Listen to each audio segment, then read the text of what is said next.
a todos, un saludo. Vamos a intentar mirar, observar, comprender la culpa y el perdón. Estos indicativos que puede vivir la persona normalmente en negativo, en sufrimiento, que no son agradables, sobre todo la vivencia de culpa, hay que mirar en profundidad por qué vivimos esa culpa, en esa estructura psicoemocional que le llamamos el ego o la identificación. En el proceso de vida del ser humano, en sí mismo, ya genéticamente o en su estructura temperamental, tiene unas características singulares, pero aparte de estas características, cuando empieza ya la relación humana, ya de bebé y de niño pequeño, que va recibiendo los inputs, las indicaciones de los educadores directos, de los padres fundamentalmente, y que no es ni más ni menos que un reflejo de la sociedad, del paradigma social en el cual se está interpretando el vivir. Entonces, a partir de ahí, configurará unas vivencias que harán el conjunto de lo que llamamos la personalidad, la manera de ser de la persona. Entonces, en esos inicios vemos como hay unas vivencias que cada uno puede ir a recordar, que en realidad son vivencias que ahora también se están repitiendo, vivencias básicas de estructura negativa. Decimos que la estructura de la identificación o del ego tiene dos principios: el error, la idea errónea de mí en esencia, y la negatividad, la vivencia negativa de mí mismo, la idea negativa que tengo de mí, que está asociada a una vivencia emocional negativa y que se produce a temprana edad y se va repitiendo. ¿Cuál es esa vivencia que tenemos? Pues bien, esa vivencia que tenemos negativa es la vivencia de que en algún momento dado nos vivimos con soledad afectiva, con vacío afectivo. La relación del niño pequeño con sus padres o educadores directos es muy necesaria. El niño es dependiente de esa relación. Y normalmente, en una persona sana socialmente, pues recibe amor, cariño, se le da todas las necesidades que él necesita, las básicas, y sobre todo que hay ese afecto y esa irradiación de cariño. Pero en un momento determinado, esto hace un salto, aunque sea en poco espacio de tiempo, y entonces el niño se vive como que no le quieren. Y aparte hasta se dice, no te quiero, y no te quiero por tu comportamiento, en vez de decirle que su comportamiento no es correcto, pierde el respeto, ha de mirar de hacerlo mejor, etc., pero no la indicación de que no te quiero. Casi a veces puede ser como una especie de desprecio. Y en ese momento el niño vive en su mundo mental, en su mundo psicoemocional, ese vacío, esa angustia, ese vacío o esa angustia de soledad afectiva, de vacío afectivo.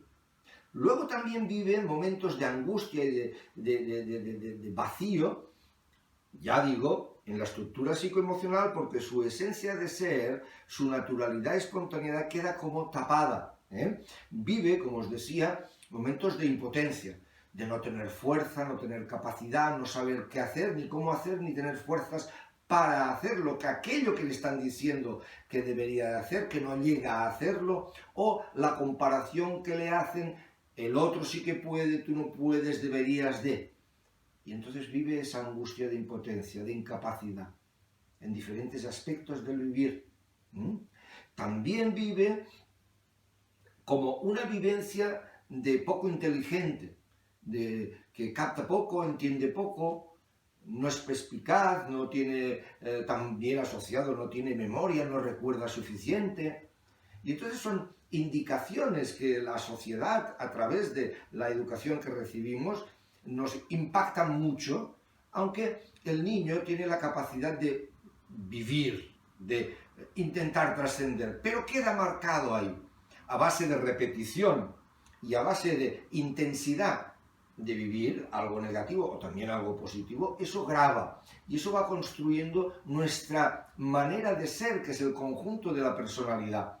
Entonces, en esas ideas, en esas vivencias de sufrimiento y de angustia primaria, ideas negativas, ahí es como si yo no fuera suficientemente o al máximo. Depende de la educación, claro está, porque depende también de los educadores, de cómo ellos están viviendo en libertad o lo condicionados que están psicoemocionalmente.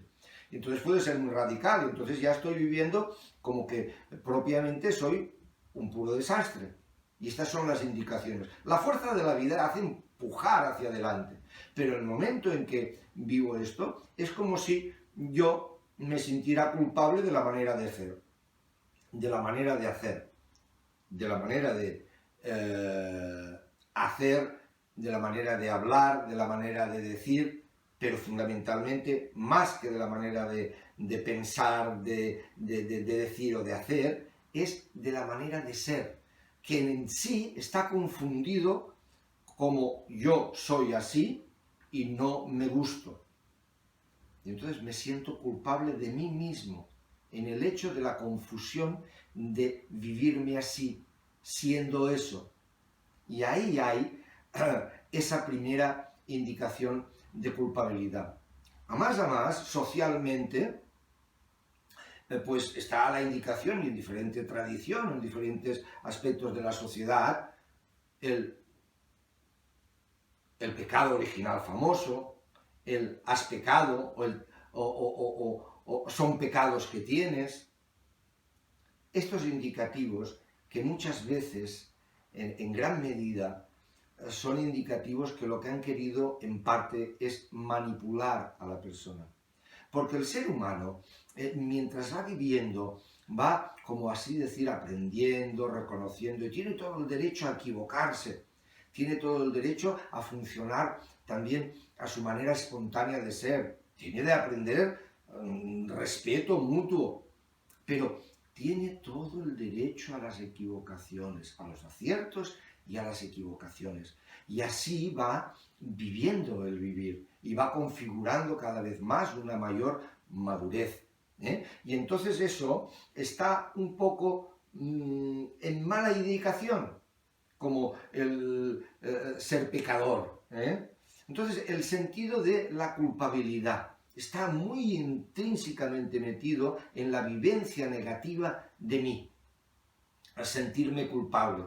Y luego ya es sentirme culpable, como os decía, en lo que estoy haciendo, en lo que estoy pensando, en lo que estoy diciendo, o en lo que no hago, en lo que no pienso, en lo que no digo que debería de haber hecho. Entonces, todo un mecanismo que se refiere a mí en culpa, y que depende de las circunstancias, que son tan variadas las circunstancias, soy capaz de vivirme en culpa dependiendo de un momento que puedo ver que ha habido una desgracia. Y seguramente mi acción en esa circunstancia fue una bola más del conjunto de bolas que hicieron la carambola que surgiera esa circunstancia. Una más, simplemente. Entonces, es cuestión de ver eso, pero no solamente eso en el sentido de que yo me siento culpable, sino en la proyección de esa culpa. Entonces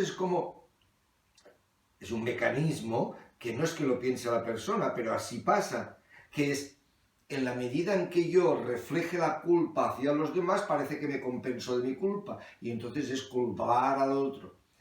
Es que el otro es culpable de eso. No solamente eso, sino que desde el sentido de haberme vivido en menos, es como una especie de necesidad de compensación hacer la crítica a los demás, buscar cabezas de turco y ver el mal en el otro. Y parece que me subsana el mal que veo en mí. A veces está tan tapado que solo lo veo en el otro. Esa característica de ver la viga en el otro y en cambio no ver para nada, o al contrario, entonces la frase es no ver la viga en uno y ver un pelito en el otro que tiene ahí que molesta.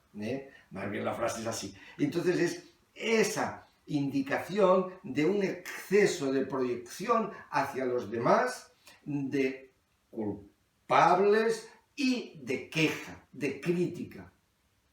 Y es penoso que haya de haber esa compensación psicológica, que al ver a los demás culpables, yo parece que me calmo de la culpa o de lo que veo negativo en mí. Y a veces está muy tapado, no lo sé ver. Y es cuestión de verlo, porque es el clásico efecto espejo, el ver a los demás, que es un reflejo cuando realmente los demás me están crispando, su comportamiento me crispa, me afecta mucho. Entonces veo, es una manera de hacer ese reflejo y ver el problema que está en mí que no he sido capaz de ver. Eso es otro indicativo de ser mirado. Y muchas veces lo que es el perdón es un perdón muy pasado por esa estructura personal. Te perdono tú que has hecho algo malo, pero bueno, te perdono porque yo soy una muy buena persona, o soy muy generoso, o porque desde mi posicionamiento superior te perdono. Y eso no es verdaderamente el perdón real. Eso es todavía reafirmar el sentido egoico personal. Entonces el perdón ha de llevar a la desculpabilización. Y hay que reconocer que igual como uno como persona se ha podido equivocar, el otro también tiene el derecho a equivocarse, y que las cosas han sido como han podido ser. Y hacer verdaderamente tabla rasa y empezar la partida de nuevo, empezar a jugar de nuevo. Y eso es verdaderamente el perdón. El perdón a los demás y el perdón a uno mismo. Pero para perdonarse a uno mismo, uno ha de ver esa estructura psicoemocional que le condiciona. Y que uno no es culpable de nada. Evidentemente que en el funcionar hay una cierta responsabilidad en las acciones, en el trabajo, etc. Pero no hay que confundir esta responsabilidad con esa marcada, con esa etiqueta de el malo o el culpable. No, no hay que confundir eso. Y eso lleva a una vivencia muy sufriente en el ser humano. Es cuestión de mirar con claridad lo que es la culpa y desembarazarse de esa culpa, perdonarse del todo, desculpabilizarse del todo y desculpabilizar al otro y al mundo. Porque esto no nos deja vivir la paz y la plenitud por el hecho de ser.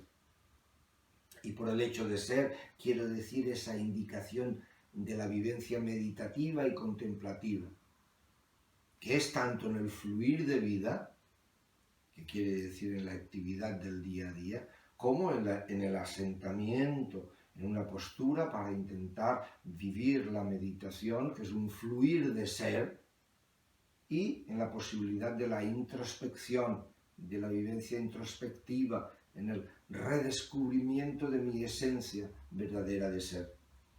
Entonces es importante para la meditación, para la contemplación, ver con claridad esos aspectos y sobre todo este de la culpa, verlos con claridad y desculpabilizarnos del todo.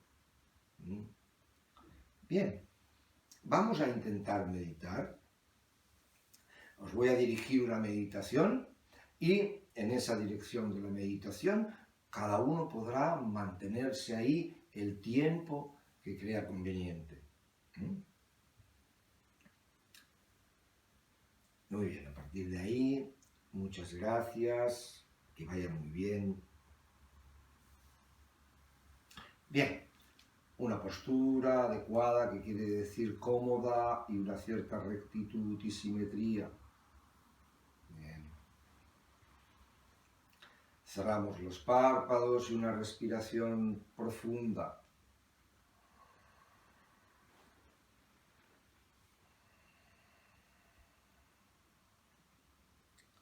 Relajamos todo el cuerpo, relajamos la zona abdominal. Intentamos relajar la zona abdominal, la zona torácica, los brazos. Aflojamos. Tomamos conciencia de la respiración, en ese fluir natural del respirar, espontáneamente.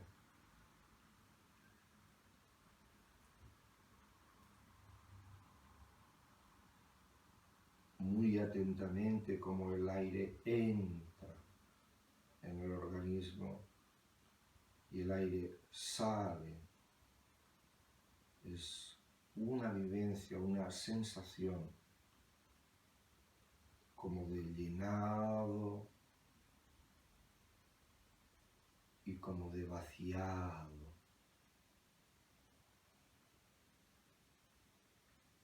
En ese llenado es como una afirmación de un sentir, del hecho concreto de experimentar, reafirma una posición. Y en ese vaciado es como un soltar, aflojar, casi como si olvidáramos. Y así intentando estar muy alerta a la respiración, viviéndola. La inhalación afirma, llena. La exhalación afloja, diluye, suelta.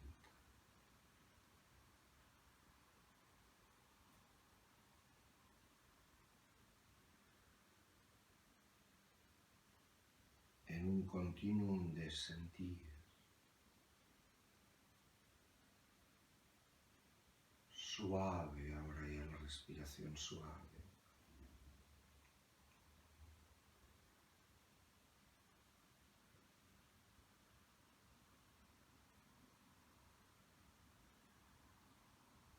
Desde esa suavidad del respirar, tomo conciencia del sentir,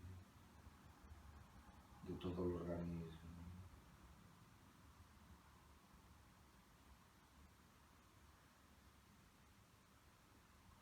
Tomo conciencia de espacio, zona delante de visión, oscuridad, más, menos.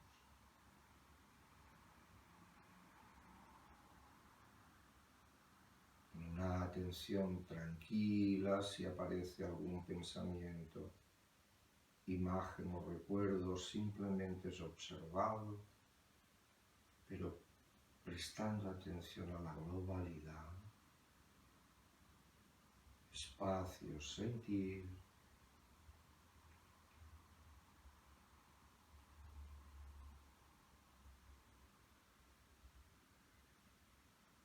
Siendo consciente de ser consciente. Este indicativo es algo simple. No puedo hacer ningún movimiento de acercamiento a ello. Ya es en mí, instantáneamente. Una máxima de reconocimiento de lo más sutil en mí. El hecho de ser conciencia consciente. Tranquilamente.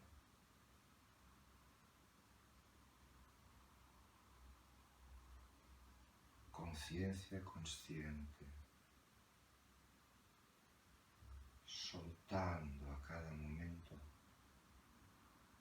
siendo consciente.